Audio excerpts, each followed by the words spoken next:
Jika pernikahan dianggap indah, rasanya aku setuju. Walaupun akan selalu ada hal buruk yang terjadi, bahkan sebelum menikah pun, hal buruk bisa aja terjadi terhadap aku. Aku memang udah menyangka jika kehidupan pernikahan tidak mudah dijalani. Pencapaian-pencapaian baru yang tiba-tiba muncul begitu aja tanpa aku perhitungkan sebelumnya, seperti halnya memiliki anak. Tanpa mereka ingatkan dengan begitu banyak pertanyaan pun, aku setiap hari sudah mendambakannya. Aku memang terlihat siap, terlihat sanggup, dan terlihat baik-baik saja. Tapi apakah kalian akan mengerti jika aku jelaskan apa yang aku jalani? Seperti cerita kali ini yang dialami oleh banyak orang, khususnya wanita yang selalu dituntut untuk memiliki takdir yang sama dengan wanita yang lain. Akan selalu ada tuntutan berkedok sepele yang membuat seorang wanita merasa tidak berhasil menjadi seorang wanita seutuhnya.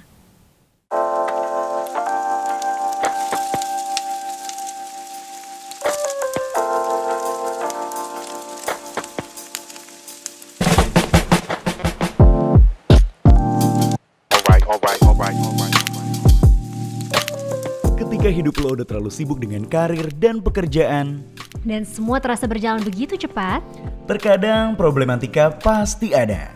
Don't forget to take a deep breath. Inhale, exhale. Langsung aja kita mulai. Inilah Rehat Rehat Sejenak. Sejenak. Hai anak malam, ketemu lagi sama kita berdua, ada Chris berbicara dan Libra Akila. tentunya selama 1 jam ke depan dari jam 2 sampai jam 3 nanti kita akan menemani kalian tentunya dengan lagu-lagu yang asik dan tentunya juga dengan cerita yang menginspirasi. Benar banget, menemani waktu Indonesia bagian overthinking kamu, kita pengen membuka kesempatan untuk curhat-curhat bareng. Jadi, seperti yang udah kita teaser juga nih Chris, Betul. kalau hari ini kita bakal ngebahas soal social pressure. Tapi sebelum itu kita juga pengen ngingetin buat kalian yang pengen curhat. Yes. Langsung aja ke Instagram kita di mana? Di @rehatsejenakid_. Dan Yes. buat kamu yang kepingin dengerin full version dari Rehat Sejenak, bisa dengerin di Spotify kita, Rehat Sejenak. Gimana Bener, kalau kita dengerin dulu lagu yang satu ini khusus buat kamu anak malam. Enjoy. Harap dirimu tak usah mengeluh. Menurut aku, orang yang suka demanding sama hidup orang lain itu annoying. Kayak kita semua kan punya hak masing-masing gitu loh untuk menentukan apa yang pengen kita lakuin. Jadi kalau bisa janganlah memberi masukan, mungkin boleh. Dan kita juga kalau misalnya ada orang yang demanding ke kita, jangan ditelan mentah-mentah. Kayak kita kan juga bisa memilih ya, bisa memfilter gitu. Jangan mau lah menurut aku kalau misalnya hal tersebut memang nggak cocok sama kita dan nggak baik, bukan suatu hal yang positif untuk kita gitu. Satu lagu yang syahdu yang pasti bisa banget menjadi awalan di episode kita hari ini. Karena kita bentar lagi bakalan ngobrol barengan sama Aju. Yes. Ya, ini kebetulan Ajunya juga udah ready di line telepon ya. Jadi langsung aja kita sapa Ajunya, kita ngobrol-ngobrol. Yes. Halo Aju. Halo Kak Aju. Halo, ini pas banget nih lagi pengen cerita. Kalian ada untuk menemani. Bener banget. We're Emang itu udah happy tugas to be kami. So thank you Rehat Sejenak. Oh, Iya, it's iya, our iya. pleasure. Nah, gimana nih Kak Aju? Kepingin curhat tentang apa nih? Status gue sekarang tuh adalah wanita yang sudah menikah Oke. tapi belum punya anak Mhm. gitu. Jadi stage pressure yang gue alamin adalah dimana gue dituntut oleh lingkungan gue untuk atau ditanya atau terus dipush untuk kok nggak ada anak sih, kok belum isi, atau misalnya ketemu dengan berbagai lapisan pertemanan atau keluarga gitu ya, pertanyaan yang paling sering ditanya, udah isi atau lagi nunda terus ya, kapan mau isi A B C. Kalau orang Indonesia tuh udah kayak template ya basa-basinya ya. Bener-bener gue setuju banget ketika kan? kalian bilang tadi basa-basinya menurut gue nggak ada yang lebih lebih suportif kah gitu. Bener. Kayak seolah-olah tuh semua orang bisa mengatur Tuhan. Tolong dong kasih gue anak gitu. Kayak anak tuh dicetek ada on off-nya. Trigger untuk menuju ke dokter itu dari nyokap ya? Iya, justru dari nyokap gue sendiri. Di tahun pertama, tahun kedua tuh gue masih bisa pribadi masih bisa ngelawan ya. ya belum dikasih gitu, kita udah usaha terus gitu, bukannya nggak usaha ya, tapi masih secuek itu ngejawabnya. Iya nanti juga dikasih, iya dicoba dulu gitu-gitu. Masih Tapi di santai tahun lah ya jawabnya gitu. Iya, nah yang bermasalah sebenarnya ketika gue masuk ke tahun ketiga dan keempat. Ternyata di momen itu gue, kalau nggak salah 2018 or 2019 ya sekitar segitulah timelinenya, gue kena psikosomatik. Psikosomatik? Iya, psikosomatik itu gue juga baru tahu itu adalah sakit badan yang datangnya dari pikiran. Dan ternyata ketika gue periksa, itu datangnya karena gue belum punya anak. Oke. Jadi secara alam bawah sadar, gue tuh sebenarnya pengen gitu, rindu hadir menjadi orang tua, menjadi ibu. Tapi gue belum bisa atau belum dikasih. Dan gue kena psikosomatik itu. Dan pikiran itu berasal dari social pressure yang udah lo alamin selama 3-4 tahun itu kan? Yes, exactly. Kenapa gue kena psikosomatik? Lebaran kalau nggak salah. Lebaran tahun 18.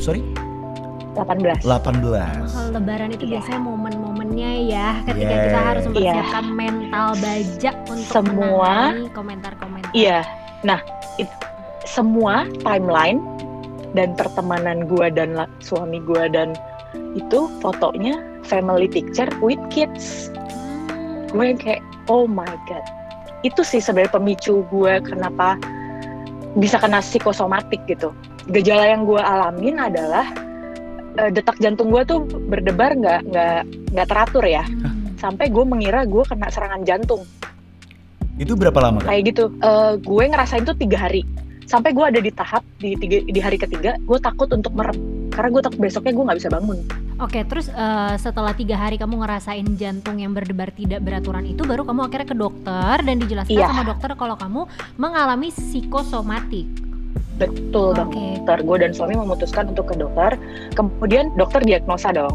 Pertama kita intinya gue minta diperiksa itu ke dokter jantung karena gue merasakan simptomnya di jantung. Kemudian spesialis jantungnya nanya, kan ditanya jawab dulu ya. Oke, apa yang kamu rasakan? Terus gejalanya gimana? Terus kemudian sudah berapa lama? Persis yang kayak kalian tanyain tadi. Cuma tindakan selanjutnya adalah gue tuh dites EKG. Jadi detak jantung yang beneran dites, ritmenya segala macam pakai alat profesional kedokteran itulah. Nah dari situ hasilnya bagus. Di hari itu juga gue tahu hasilnya bagus. Ini kamu normal, nggak ada penyumbatan, ototnya bagus segala macem. Terus dia diem lama dokternya. Terus dia lihat, lagi mikirin apa sih bu? Gitu. Gue kayak, hah? Mikirin apa ya dok? Enggak, kayaknya saya baik-baik aja. Lagi liburan, lagi holiday segala macam. Enggak. Ini tuh ibu lagi banyak pikiran yang menyebabkan badan ibu sakit. Oh gitu ya? Maksudnya gimana tuh dok? Minta dijelasin lah ya. Iya, coba ibu cerita. Ibu lagi ngelihat sosial media apa sih? Gitu. Baru tuh langsung ya ke situ nanyanya. Padahal itu dokter jantung ya. Gimana sikap suami lo ke lo gitu? Oke. Suami gue juga nggak yang tipe nge-push gitu ya. Beruntungnya kita komunikasi tuh dari awal tuh terbuka. Jadi segala keputusan, yuk kita pramil, yuk kita ini semuanya tuh didiskusiin. Jadi so far dia itu jadi support aja. Yuk kalau kita mau program ya ayo, kalau kita mau coba natural ya ayo. Terus dia juga bukan yang, ayo dong, temen-temen gue udah punya anak semua nih. Ada yang 1 tahun, 2 tahun. Kan kalau foto rame-rame reunian kita nggak punya anak, gitu-gitu. Nggak pernah keluar kata-kata kayak gitu. Jadi gue merasa disupport sama pasangan gue sendiri. Itu sih penguat gue. Gak semua pasangan tapi bisa punya hubungan sehat kayak gini loh, secara komunikasi gitu ya. Bisa juga ada gitu, aku pernah dengar beberapa cerita yang misalkan sang perempuan merasa seperti Kak Aju nih, kayak ngerasa sedih ngelihat di timeline teman-teman udah pada punya keturunan segala macam, tapi kok mereka belum. Nah tapi terus nggak berani mengungkapkan juga ke suami kalau misalkan dia merasa pressure. Di lain sisi sang suami juga nggak tahu kalau istrinya sedih, jadi terus malah salah ngomong, kayak misalkan ya kayak malah manas-manasin, ngerti nggak sih? Jatuhnya terkesan manas-manasin karena kayak ya ini kok kita belum punya, ya ayo dong gini ngerti nggak sih? Kan kadang cara bahasa itu juga bisa sangat mempengaruhi efeknya yang kita terima tuh message-nya seperti apa gitu ya. Dan ya itu Benar. sih paling penting, emang komunikasi antar pasangan. Yes. Ini cuma sekedar sharing aja ya, mungkin bisa menjadi inspirasi buat semua. Ternyata di kasusnya gua dan suami, yang harus di treatment itu suami, Oke. Iya. gitu. Iya. Iya, akhirnya kita dapat diagnosa yang membukakan mata kita berdua. Sebenarnya nggak fatal, tapi beneran dari pihak laki-laki yang harus di treatment. Oke. Gitu. Nah, karena biasanya yang udah gue dengar adalah yang selalu di-push tuh adalah pihak perempuan Iya. tanpa itu mau ada dia. alasan untuk mereka, maksudnya ada data kesehatannya gitu. Nah, untuk kasus gue dan suami di Promil ini, suami gue yang harus di treatment. Jadinya so far per bulan ini udah progres, cuman emang masih menunggu waktu untuk bisa tahu apakah berhasil atau enggak. Jadi mohon doanya ya. Amin. Kita doain Gua banget. doain. Amin. Oke, buat anak malam yang sedang berjuang atau mengalami kondisi yang sama kayak cerita gua, satu hal sih, temukan posisi atau waktu di mana kamu bisa berdamai sama social pressure yang ada. Di situ nanti kamu akan tahu harus ngambil step apa, sama balik lagi yang menentukan itu kamu. Yes. Mau bahagia, mau enggak, mau battle-nya kan kita yang ngerasain ya. Yes. Jadi ya tentukan sendiri posisinya gitu. Iya. Dan untuk yang sedang ada keluarga atau teman atau relasi yang sedang berjuang juga kayak aku dan teman-teman itu, tolong supportnya. Itu aja sih. Punya teman-teman yang belum mendapatkan apa yang diharapkan ya, salah satunya adalah dengan merubah cara basa-basinya itu nggak sih? Benar. Betul, 100. Kayak contoh? Tolong ditanyanya misalnya gini, boleh nggak ditanyanya diganti? Misalnya either pekerjaan atau misal tidak bekerja. Udah bahagia belum? Gitu. Iya. Setuju banget Aju. Atau Kita tuh jarang banget ya ada yang nanya udah bahagia apa belum. Iya kan? Benar. Bisa diganti gitu kayak, oh ya nanti juga Tuhan kasih, udah waktunya akan tepat kok, kayak gitu-gitu loh gitu. Iya, benar-benar karena Ya balik lagi- responnya positif aja Iya. sih. Ya, responnya positif aja dan sebenarnya kayak kita harus ingat juga sih, kita harus punya energi yang kuat sampai apapun itu energi, misalkan energi negatif yang kita dapat dari pertanyaan-pertanyaan yang sebenarnya nge-pressure kita itu ya, jangan sampai energi dari luar itu mempengaruhi energi diri kita gitu. Jadi kayak mungkin ini juga, cerita ini juga menyadarkan kita sebagai orang Indonesia bahwa sakit itu bukan cuma sekedar lo ke THT, dokter anak, dokter kulit, atau dokter kesehatan kayak panas anget gitu, Iya. paracetamol dan kawan-kawan, tapi ada juga sakit yang nggak kelihatan lagi-lagi itu. Itu psikologi. Iya.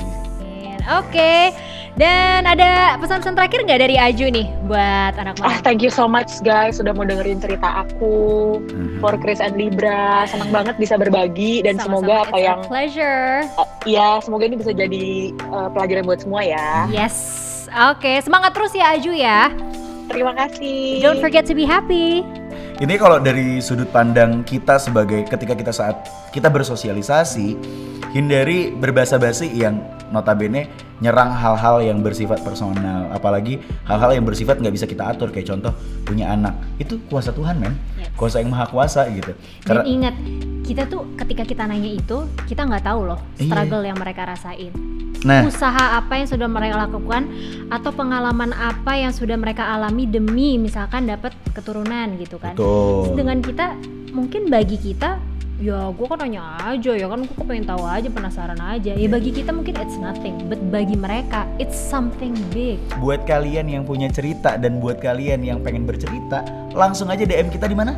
Di @rehatsejenak_id_ dan buat kamu yang pengen dengerin full version dari Rehat Sejenak, find us on Spotify, cari aja Rehat Sejenak. Bener banget. Dan kalau kalian pengen cari Chris dan juga Libra di Instagram, ada @chrisberbicara dan juga @libraakila_. betul banget. Ya, oke. Oke, deh. kalau gitu sekali lagi thank you buat anak malam yang udah stay tune dari awal pertengahan sampai akhir. Thank you banget. Yes, dan we hope you have a good rest tonight. Kita ketemu lagi di next episode of Rehat Sejenak. See you. Good night. Tempatku kembali saat semua hilang, tinggalkan ku dalam gelap padamu. Sampai kapanpun memang akan selalu ada perbedaan dalam kehidupan. dari cara kita memilih tindakan, keputusan, bahkan kata untuk diucapkan. Tetapi banyak yang aku temui justru terbiasa tidak memilih kata yang diucapkan untuk diri. Yang bisa aku lakukan hanya memilih untuk terus mengalahkan egoku. Seolah-olah hanya aku yang harus berkaca atas diriku, berusaha menghargai pendapat mereka, dan dengan bijak mengesampingkan pikiranku yang lambat laun tak sebijak sebelumnya. Ternyata menjadi diriku itu tidak mudah, tapi jika diberi pilihan, aku juga tidak ingin menjadi seperti mereka. Walaupun rasanya sesak mendengar kata-kata yang keluar dari mulutnya, tapi setidaknya aku tidak membuat orang lain sesak dengan mulutku. Jika mengesampingkan perasaanku itu keputusan yang tepat, aku harap perasaan mereka terhadap apa yang aku lakukan membuat mereka senang.